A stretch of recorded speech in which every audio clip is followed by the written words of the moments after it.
वाला बृजमोहन श्रीवास्तव जी, जो मसला था, जो अभी किशोर जी भी कह रहे थे कि आरोप लगने से कोई दोषी साबित नहीं होता, और उन्होंने कहा कि आशीष मिश्रा के लिए भी यही है, अनिल देशमुख के लिए भी यही। आशीष मिश्रा तो मंत्री का बेटा है, अनिल देशमुख तो मंत्री थे। तो फिर सवाल यह है कि दोनों के लिए आपका पैमाना अलग क्यों है? कब बंद करेंगे महाराष्ट्र अनिल देशमुख की गिरफ्तारी के लिए?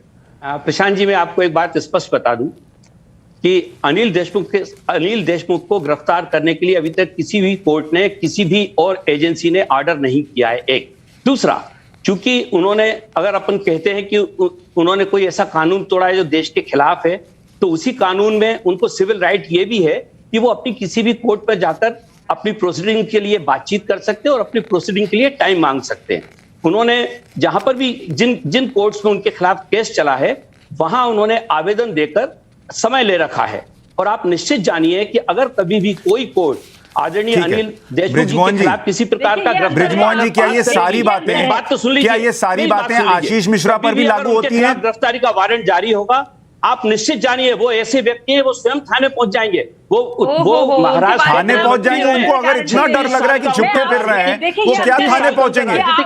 महाराष्ट्र के महावाही सरकार में, आप मुझे बताइए प्रशांत जी, आप मुझे बताइए, प्रशांत जी आप मुझे बताइए, क्या उनके खिलाफ कोई गिरफ्तारी का वारंट निकला है? उसके बाद अरे मुझे बताइए सर, फिल्मी बहन से पूछ लीजिए, भाई से पूछ लीजिए, कोई उनके खिलाफ ऑर्डर निकला है क्या? सर, किसी कोर्ट का? मुझे ये बताइए, क्या कोई गिरफ्तारी का वारंट निकला था आशीष मिश्रा के लिए? किस बात का निकला था? गिरफ्तारी का नहीं निकला। नहीं, आशीष मिश्रा के लिए गिरफ्तारी का वारंट निकला था या पूछताछ के लिए समन का निकला था? पेश होने के लिए, और उसमें ये भी, और वो आदमी तो फिर भी अरेस्ट है, वो आदमी तो अरेस्ट है। अनिल देशमुख को अरेस्ट क्यों नहीं करते? ये पूछ रहा हूं सर, मैं बस बता रहा हूं सर बृजमोहन जी, मैं सिर्फ इतना बता रहा हूं कि आपके पैमाने अलग अलग हैं। अनिल देशमुख आपको सूट करते हैं, इसलिए आप उन पे कुछ नहीं बोलेंगे। राजस्थान आपको सूट करता है, राजस्थान के किसान पे नहीं बोलेंगे।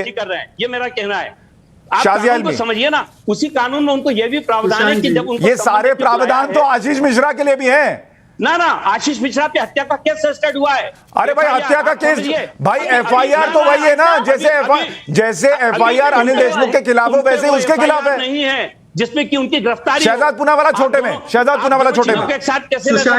सुशांत जी, ईडी ने कोर्ट मूव किया था, अनिल देशमुख अपनी समन्स का कंप्लायंस नहीं कर रहे थे, तो एक तरीके से कानून के भगोड़े हैं ये ईडी की, उन्होंने कोर्ट मूव किया था। तो ये कहना कि ईडी के या कौन सा समन को नहीं जा रहे थे, वो समन को इवेड कर रहे थे, मतलब कानून, वो गृह मंत्री थे, फिर भी कानून की निजाम के खिलाफ जाकर काम कर रहे थे, और अभी तक इनकी पार्टी और सरकार इनको संरक्षण दे रही है। शहजाद भाई, मैं आपसे एक प्रश्न पूछना चाहता हूं, जब उनका गिरफ्तारी वारंट नहीं निकला, उसके बाद भी जाके गिरफ्तारी दे दें? अरे समन तो निकला है ना, समन तो निकला ना भाई, गिरफ्तारी वारंट तो आशीष मिश्रा का भी नहीं निकला था। खैर, मैं बस इतना चाहता था कि लोगों को ये समझ में आए